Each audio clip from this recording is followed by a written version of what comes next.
வேலூரில் என் மண் என் மக்கள் யாத்திரையில் கலந்து கொண்டு பேசிய தமிழ்நாடு பாஜக தலைவர் அண்ணாமலை, பிரதமரின் வீடு திட்டம் மூலமாக 26,764 பேருக்கு வீடு, 2,12,528 வீடுகளில் குழாயில் குடிநீர், 1,12,423 வீடுகளில் இலவச கழிப்பறைகள், PM கிசான் கௌரவ நிதியின் மூலமாக 6,478 கோடி ரூபாய் என வேலூர் மாவட்டத்திற்கு வழங்கப்பட்ட மத்திய அரசின் திட்டங்களால் லட்சக்கணக்கானோர் பலனடைந்துள்ளனர்.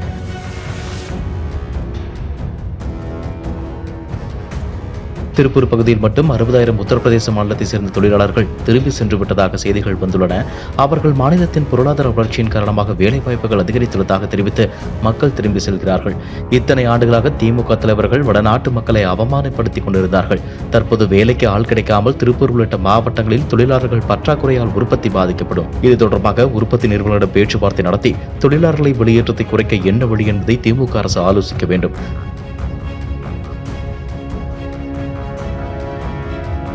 தமிழக அமைச்சர்களின் 11 அமைச்சர்கள் மீது ஊழல் வழக்கு நடக்கிறது. இவர்களால் எப்படி தமிழகத்தை முன்னேற்ற முடியும்? ஆட்சிக்கு வந்து 31 மாதங்களில் அனைத்திற்கும் விலையையும் வரியையும் ஏற்றிவிட்டார்கள்.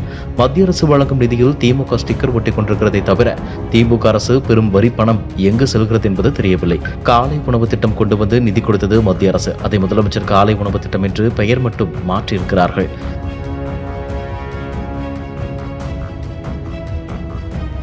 ரேஷன் கடையில் வழங்கப்படும் அரிசியின் விலையில் 32 ரூபாய் மத்திய அரசும் 2 ரூபாய் மாநில அரசும் கொடுக்கிறது. ஆனால் அதையும் திமுக கணக்கில் எழுதிக் கொள்வார்கள்.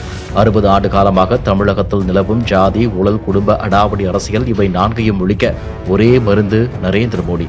அவரது ஊழலற்ற நல்லாட்சியை எதிர்த்து சுயநலவாதிகள் இந்தி கூட்டணியை தொடங்கினார்கள். இன்று இந்தி கூட்டணி சிதறிக் கொண்டிருக்கிறது.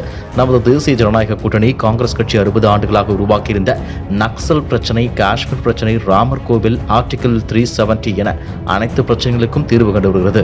உலக பொருளாதாரத்தில் தற்போது 5வது இடத்தை பிடித்திருக்கிறோம். வரும் 2028 ஆண்டு உலகில் 3வது பெரிய பொருளாதார நாடாகவும் 2047 ஆண்டு முதல் பொருளாதார நாடாகவும் நமது நாடு முன்னேறும் என அவர் பேசினார்.